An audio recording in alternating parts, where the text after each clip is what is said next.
Sit down! You know our friends are gonna come for us. Every vampire that comes for you is another one I get to kill.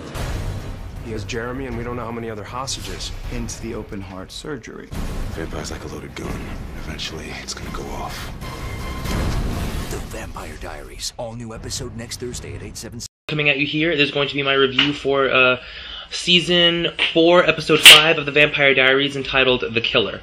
Now, this episode, I had a lot of problems with it. There were a few inconsistencies, there were a few things I feel like they could have handled much better, and there was definitely something that happened that really, really pissed me off. So, let's go ahead and get to it. I think this episode was very poorly handled, really rushed. It really aggravated me. I'm just gonna go ahead and get to talk about the scenes. The opening of the episode, where Connor Jordan is talking to Bonnie's, little college professor buddy, the one who's gonna, help her unlock her magic. He tells him that there are hybrids in Mystic Falls, and the college professor tells him that according to lore, the only way to kill a hybrid is to remove their heart or take off their head. I'm just gonna ask, what lore? What lore is there on vampire werewolf hybrids? They didn't exist until last year, when Klaus first removed the curse and then started making his little hybrid army. What lore is there on vampire werewolf hybrids? They haven't existed until, what, like a year ago? Vampire werewolf hybrids have just come into existence. What lore is there on them? I was just like, what? Lore? Like, when he said that, I was like, there is no lore on vampire werewolf hybrids. They just came into existence. That annoyed me. I was like, what are you talking about? There is no lore on them. Lore. Like, really? Like, if he had said something like, oh, well, word on the street is that they're really tough, and the only way to kill them is to remove their heart or take off their heads. That would make sense, because it's like, Isabel, back in Season 2, how she was just getting all this information on Klaus and his witches and stuff like that. It's like, oh, okay, she's got some contacts, she's got some, intel. I would accept that. I'd be like, oh, okay, this history teacher, he just, he does his homework. He's been studying up on them, maybe there's rumors flying around about hybrids, and he just knows these rumors. Like, word on the street is that the only way to kill them is to take off their head and remove their hearts. Oh, okay, I get that. But then, as soon as he said lore, oh, according to the lore, you can only take off their heads or remove their hearts. I was like, what lore? There is no lore on vampire werewolf hybrids. Whatever. They just came into existence. That annoyed me. Aside from that, the whole scene where the history professor helps Bonnie get past her magic block, aside from the fact that the whole thing where Bonnie is blocked by her fear, and that's why she can't use magic, something we dealt with in Season 1, that they're rehashing now. I hate when shows do that. It's like, oh, okay, I'm gonna help you unlock it through hypnosis. I was like, oh, okay, so this makes sense why she can't go to her grimoires to help answer this question. She can't do that because, like in Season 1, her grams told her, there's nothing in any book that's gonna help you. This is a block that's happening internally that you need to deal with. So it makes sense why there's nothing in her grimoires that would help her with this. But again, this is something we dealt with and hashed out in Season 1 that she's dealing with again. And how it was just glossed over this episode really ticked me off. How he says that he's going to use hypnosis to help her get over this block. And then, it cuts away, and then when it cuts back 7 hours later, their hypnotherapy session is done, and now she can, handle it with her mind. Done. They just glossed right over it. She didn't have to face her fear. She didn't have to come to grips with what she did. Nothing. It was just plot convenience to get their magical plot device working again so that they can get right to using her again like they always do. Because that's what Bonnie is. She is the magical plot convenience of the show. And with her having her magic blocked, that's no good. Because they're going to have to go to Bonnie to solve all their problems pretty soon. So, yes, everything just has to be glossed over in 2 scenes so that we just get our magical plot device up and running again. That really, really annoyed me, and I hated it. So Connor Jordan going and taking Jeremy, April, and Matt hostage in the grill, I didn't really feel any sense of fear or, terror or whatever in this moment, because I knew that Connor Jordan was either going to be stopped or he was going to be killed. I just knew it, and that just annoyed me so much. I was hoping so much that he wouldn't be killed, because the scene that he has with Jeremy, I'll talk about it, but the scene that he has with Jeremy just really had me interested in his character so much more than I've been already in the last 4 episodes. I was just really intrigued with his character, and then to see how they just offed him really, really pissed me off, and it just, I couldn't take it. I was just like, yeah, no. No. It was so, but the whole thing where he talks about how, there's no more vervain in Mystic Falls, and you shouldn't be wearing it like a bracelet and stuff like that. I was like, it's completely true. I think that's definitely another giant convenience that they did in the show, how the council gathered up all the vervain and it burned in the fire. Aside from the fact that was really stupid on Pastor Young's part to... Like, they still even haven't explained why Pastor Young blew himself up with the council. They haven't even explained that yet, and it's getting really annoying. I have a theory that maybe the spirits contacted him and told him to do it so that him and the council can join the spirit force or something. I don't fucking know. But that's a theory that I shot out with. A lot of people come up with theories as to why. Maybe he just went crazy. Maybe it was the spirits. Maybe a lot of people think that maybe the originals compelled him to do it. But Rebecca already said, why should she give a damn about the council? Like, why? It's just... I don't understand why they haven't even answered that question yet. And it's like, aside from that, they gather together all the Vervain, and it just gets blown up. And it's just like, oh, okay, the writers threw that in there so that there's no more Vervain, and it just adds more drama. Now everyone can be compelled, everyone's subject to being compelled. Annoying. But yeah, he talks about not wearing the Vervain as a bracelet and stuff like that, and April is just like, oh my god, he's crazy, but he could be true, and then Matt and Jeremy are just lying and saying, oh no, this guy's a nutbag. Like, I don't understand why... Whatever, but I'll tell you why, because I think it's okay to just keep compelling April. That's exactly what happens later, when the whole situation is over with. April's like, oh yeah, we visited Caroline, and blah blah blah. I was like, oh good, they just mind-controlled her into forgetting. But whatever. Anyway... when they're there and Connor Jordan is coming up with his traps and stuff about, you know, that liquid that's basically derived from the werewolf venom and it's full of nails, I was just like, oh my god, when that trap goes off, it's gonna be so sick. And it was totally fucking sick when that trap goes off and it gets that hybrid, which pissed me off, and I'll get to why. And it made no sense, and it was contradictory to what was stated earlier, and I'll get to why. Basically, he talks to Jeremy, tells Jeremy that before his tattoo, before it was spreading, before he found out about this legacy of the Five, he was killing vampires just to kill. He was just doing things just to do them. He didn't really have a purpose. But now, with this tattoo, he feels like there's a greater purpose behind what he's doing, and he wants to find out what that purpose is.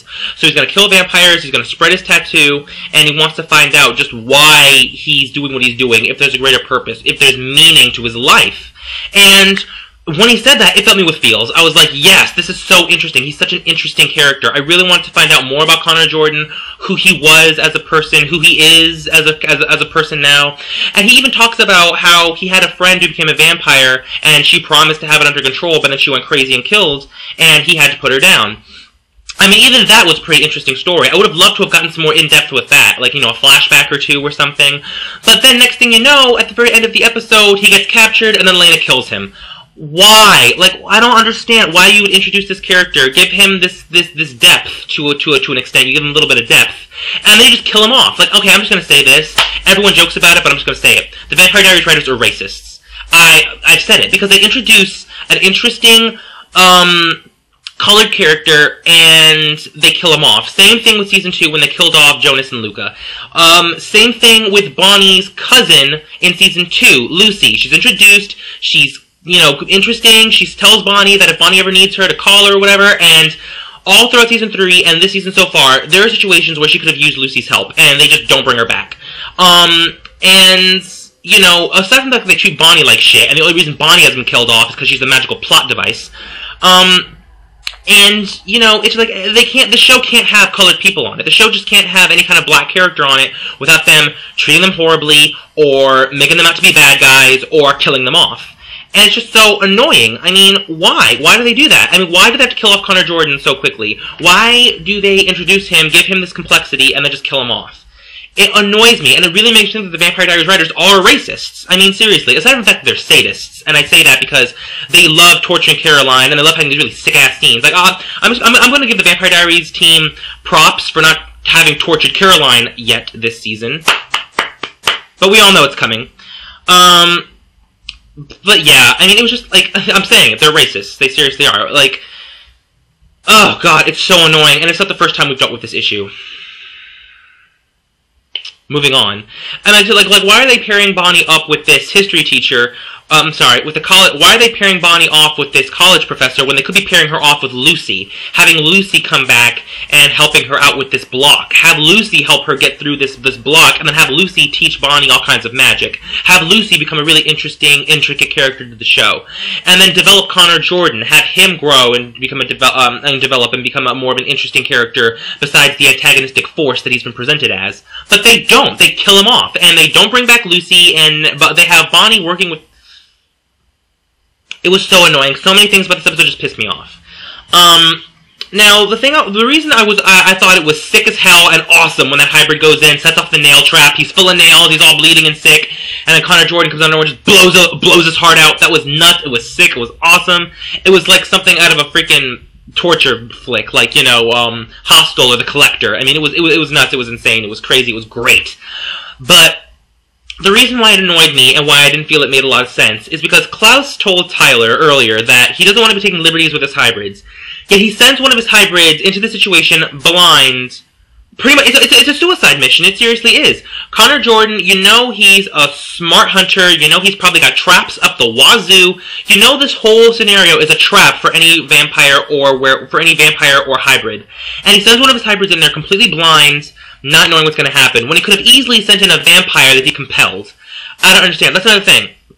Klaus and the rest of the originals, they can compel other vampires. We know this, it's been established. So why doesn't Klaus just get together a whole bunch of vampires, compel them all, and then just have them go and attack the bar? I don't understand why. Why does he send in one of his precious hybrids that he can't be taking liberties with into the situation completely blind? When he could have just, you know, send in a bunch of compelled vampires, or a compelled vampire, if anything, as like a distraction. He sends in one of his hybrids after saying that he can't be taking liberties with them, they're too important, but he sends them in blind on a suicide mission. It didn't make any sense to me, and it pissed me off. I was like, why would you even... Whatever, it didn't make sense. Now let's get to Stefan, Elena, and Damon this episode. Now, when they were all together with Caroline and Tyler making plans to go assault the bar, I thought that was really cool. I love seeing the Vampire Diaries crew together making plans to take down bad guys. It's one of the reasons why why in season 2, the Masquerade episode is one of my favorites, because the entire crew gets together to make up this plan to take down Catherine, and I loved it. I thought it was great. But this episode, it all fell flat, because in the end, Damon doesn't get in on the action. It's just Stefan, and it just goes in there and kind of diffuses the situation, and it just was it pissed me off. And then Stefan grabs Connor Jordan and leaves. It was just like, why? Like, it would have been so awesome if Caroline and Tyler and just everyone got in on the action this episode, you know? If, like, they all went in there, they had to deal with a bunch of traps, they all had to fight, like, who knows? Like, maybe Klaus sends in some of his hybrids to protect Connor Jordan, and they have to fight them or something, like... I don't know, but like, that's why. Like, Caroline and Tyler are staying at the mansion for no real reason, Stefan knocking out Damon, and just lying to Elena about why she can't go in there and why she can't kill Connor Jordan. And then, you know, him going in there and just diffusing the whole situation. It was really annoying. I mean, the whole thing where it sets off a trap and stuff, and then Elena gets in, but she was there for 2 fucking seconds. I mean, you know, whatever. But it would have been so much better if, like, Elena actually, like fought Connor Jordan. And the whole thing where she's there, and then she's like, oh, well, I trained with Alaric, I'm ready. I was like, is that really, like, and now I just have the feeling that the whole time, I said before that it didn't make any sense for Elena to be training and playing Buffy. But now I feel like they might have done that just so that when she became a vampire, she would know how to fight. And if that's the case, I want to smack every single Vampire Diaries writer in the face. You gave Elena this whole pointless storyline of her wanting to stay in town, training, wanting to kick ass, even though she can't kick any kinds of vampire ass, just so that in the next season, when she becomes a vampire, she'll know how to handle herself. I swear to God, if they did that, if they wasted her for all of Season 3 just to give her this in Season 4, I want to smack them all in the face. Why would you do that? And the whole thing was she's like, oh, I trained with Alaric. I was like, well, that's true. And I was like, wait a minute. Did they have her train with Alaric all last season just so that she can kick ass as a vampire in Season 4? Really? Like, and now I just have the feeling that's why they did it. And the whole thing where Damon says that Connor Jordan is dangerous, should be going straight, I was like, so am I, Damon! Am I the only one who laughed at that? I mean, like, I love Nina and stuff, but I mean, the way that line was delivered, the line itself, her spinning around being all angry, I was just laughing. I literally said this out loud. Elena, sit your ass down! I mean, like, seriously. I'm dangerous too, Damon. I was like, oh my god, like, it was, whatever. And now Stefan. Stefan, this whole episode was really fucking annoying. Why is he keeping the secret about the cure? Why? Like, because of too many people know about the cure? What? What's gonna happen? Klaus is like, oh, everyone's gonna be after it. Tell Elena, tell Damon. Do you really think Elena and Damon are gonna go spouting their mouth off about this cure? Why hasn't he told them about it? I mean, like, he could just as easily... just tell them. Like, I trust Damon and Elena not to go running around spouting their mouth off about some cure. Like, I understand why he's not telling Caroline or Matt or Tyler or any of them. But tell Elena and Damon. What's the danger there? Damon and Elena aren't going to go running around screaming that there's a vampire cure. Why? Why was he keeping the secret? There was no point in him keeping the secret about the cure to himself. There was no reason why he should have done that. I think he should have told Elena and Damon, especially at the end of the episode after Elena kills Connor Jordan. She's hanging by a thread. She's crying because she took a human life, and I'll get to what I thought about that. But she's crying because she killed him, and then Stefan, he still doesn't tell her about the cure. Why? I feel like now Damon's going to tell Elena about the cure, and then Elena's going to be so pissed off with Stefan, she might break up with him or something. And I'm just going to say this. I don't care about this fucking love triangle anymore. I don't. I've been seeing it go on and on and on for over 70 episodes. I'm done. And it sounds like a lot, doesn't it? Like, aside from saying 3 seasons, say 70 episodes. Because that's how many episodes it's been. We've seen this love triangle go on and on for 3 seasons, 5 episodes of this season, 70 episodes. Stop it. I'm sick of it. I don't care anymore. She can end up with Damon in the next episode. I won't care. Because I don't care anymore. It's gone on for too long. I just don't care anymore. If it had been hashed out in season 3, and Elena went with Stefan, and then Damon went and found someone else, that would have been fine. It would have been great. But you know what? This writing is not that good. So why would I expect that? It was so annoying. It's still annoying, and I don't care anymore. I just don't care. Caroline and Tyler this episode. First of all, I'm going to call Haley from now on Homewrecker Haley, because she totally is. She's only introduced to challenge Forwood. Why? I don't see why they need to be bringing in these characters and giving them no depth. Whatever. She's there to challenge Forwood. That's all it is. She's there to make everyone feel this kind of anxiety about Forwood now, because Forwood does have a very, very, very big fandom. And you know what? I'm totally there. Like, the only canon couple I care about at this point is Forwood. I've got a lot of fanfiction couples that I care about, but the relationships that can't happen on the show because it would be ridiculous. Giler. But Forwood right now is the only canon couple that I really care for, and they're introducing this character to kind of challenge it. I hate that. So anyway, Homewrecker Haley is there, running around her little short shorts, and then Caroline goes in there, and she sees Haley, and she asks, "Who are you?" And then Haley says, "Who the hell are you?" Nice. Nice. Classy. It's a classy move right there. You're a guest in someone else's house. Someone asks who you are, and you say, "Who the hell are you?" That's classless right there. Seriously, have some class. Be nice. I mean, that's just rude. That's just rude, and it's ridiculous. Like, that's why when she said that. And then I'm Caroline. "Oh, yeah, you're Tyler's girlfriend. Yeah, move." Pretty much. I was like, wow, Haley, you are a bitch. Like, seriously, like acting that way. Like, what? That's why, like, Caroline is a woman of quality right there. Like, And the fact that she immediately felt insecure about Tyler, I thought that was kind of out of character for her. I mean, like, she isn't insecure and neurotic, don't get me wrong. But I feel like after everything her and Tyler have been through, she should feel secure enough in her relationship with him, not to immediately go jump into conclusions that just because there's this hot-ass chick running around his mansion in her little short shorts, doesn't mean that Tyler's automatically tapped that. I feel like Tyler has grown as a character since the last time we saw him in, season 2. Everything that he did for Caroline in season 3. That's why, like, when they were teasing with Klaus and all that, I was just pissed off. I was like, because it would be totally out of character for him to cheat on her. But now this episode being said that he hasn't cheated on her, but he'd rather Klaus think that he cheated on her to make Klaus, give Klaus some false sense of control. That was cool. And I'd be like, okay, yeah, Tyler, that's actually smart on you. Like, have Klaus think that Tyler cheated to give him a false sense of control. Because I'd rather have Klaus have this false sense of control than have him, be acting out of control, if anything. So yeah, that was pretty smart on Tyler's part, how he told that to Caroline, and how he basically told Caroline, listen, no one can take your place, and ba-da-da. I thought that was really cute, and I liked it. But then, you have the scene right before that where him and Haley are just kind of like hugging and cuddled up, and I was like, that doesn't paint a good picture for me. Whatever. No. And it's so obvious that Haley has hots for Tyler, so it just annoys me.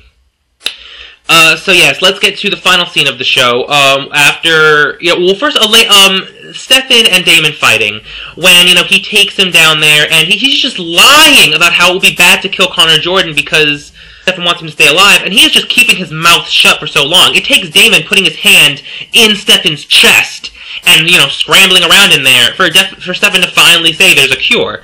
I don't understand why Stefan is so hardcore defending this. It's because Klaus says earlier, are you so sure that Damon doesn't like Elena the way she is now? That's bullshit, because Damon was going for Elena when she was human, and now he's going for her as a vampire. I don't think so little of Damon as to think that he wants to keep Elena a vampire just so that he can have her all to himself. No, I think that if there was a chance for Elena to be human, Damon would want her to become human again. That's why Stefan thinking so little of Damon for him to actually feel threatened at that fact, to be like, oh, if Damon finds out there's a cure, he'll try to find it to destroy it so that Elena stays a vampire. I don't think that. And the fact that Stefan actually thinks that just made me feel Like, Stefan's character...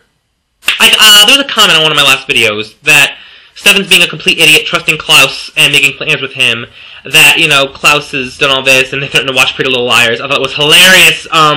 But other than that, I responded, yeah, it's true. Stefan's character, it just hasn't been the same after Season 3. And it's completely true. After everything that's happened with Klaus, he's trusting Klaus over everyone else. He's keeping secrets, he's making secret plans. Why is he doing this? He needs to tell Elena and Damon that there's a cure. So anyway, Stefan tells Connor Jordan to run, he's going to hold off Damon, and they tell Damon about the cure. And then Elena followed them, and she cuts off Connor Jordan and tells him to stay the hell away from her brother, and she feeds on him, and then he stabs her with something, and then she says, oh, you missed, and she snaps his neck. This scene pissed me off, because this episode, like I said, his little scene with Jeremy just had me feeling like, oh, you know, it felt me with feels for his character, because I already think his character is badass, and I already think his character is pretty interesting, but then when he said that with Jeremy about how he's been killing vampires just to kill vampires, but now he wants meaning in his life, and that's why he wants to spread his tattoo, I was like, yes, he's really interesting. And for them to just kill him off, it was a racist move, and it was ridiculous to introduce another character that's only there for 5 fucking episodes. It just pisses me off. They're rushing things. I don't know why they're doing that. Like, in the universe, I would have been like, yeah, like when Elena was crying, and I was like, why are you crying? This is the guy who wanted to kill you, your brother, your boyfriend, all your friends, you know, Caroline, you know, Tyler, Jeremy. He didn't care about Jeremy. He didn't care about April. He was willing to stab her and let her bleed to death back in episode, what was it, episode 2? Episode 1? Episode 2, I think. You know, so it's like, why? Why is she crying because she killed him? She should be happy that he's dead. I mean, this psycho who wants to kill you and all your friends is dead. I understand why she's crying and why she's upset, taking a human life or whatever, but to get to the point where she breaks down like she does, I don't understand why. Because, oh my god, now she's a killer? Like, no, I don't see it that way. I see it as she's protecting herself and her friends. Good on you, Elena. Like, you know, the episode where Caroline says that they should be mourning the council instead of having sex. I was like, why? I understand it's sad because they're people and they have friends and stuff and they have family. But in the end, these are people who wanted you and all your friends dead. Why should you be mourning them? Same thing with Elena. Why should she be crying? And the whole thing where she's like, oh, I killed him, I should be burying him because, you know, I don't see why. Like, it's kind of backwards. I mean, this is the guy who wants to kill you and all your friends. Now, the ending scene with Elena and how she hallucinates, you know, killer, written in blood and all that. Then, the scenes for next week, Klaus says, you know, there are consequences for killing a hunter. Now, I definitely think that whatever he stabbed her with, whatever he injured her with, I think that he might have injected her with something or infected her with something that is now making her hallucinate. I feel that that's very possible because, I mean, like, there's no way when she was like, oh, you missed, and then snapped his neck, I was like, yeah, I don't think he would have missed. I think that he gave her something. I think he probably, like, injected her with something, or did something to her that is now making her hallucinate and go a little crazy. So, all in all, this episode was very annoying, it was very rushed, there was more things that just pissed me off about it than things that I kind of liked about it. All in all, it was not a good episode. I feel like they really have to stop rushing things. They have to get better. Like, why? I don't understand. Like, I go back and I watch episodes that I liked from Season 2, and then I watch the newer episodes, and I just think, oh my god, really? Yeah, overall, this episode was not good. I didn't like it. The fact that they glossed over Bonnie just getting over her magical block, the fact that they pulled a racist move and killed Connor Jordan, despite the fact that he was a really interesting character who's only been here for 5 episodes. It was just, those two things really just massively annoyed me. Klaus sending in one of his hybrids to a suicide mission, even though he says that he doesn't want to be taking liberties with his hybrids, made no sense. Just so many things were rushed, so many things didn't make a lot of sense. The college professor saying that there's lore on vampire werewolf hybrids made no sense. The best scene of this whole episode was when the hybrid set off the nail trap, because that was some sick, awesome stuff. Good luck and love, comment, respond. See you guys next time. I'm gonna just go ahead and put out a character review today. I'm gonna get to work on that right now. Alright, peace.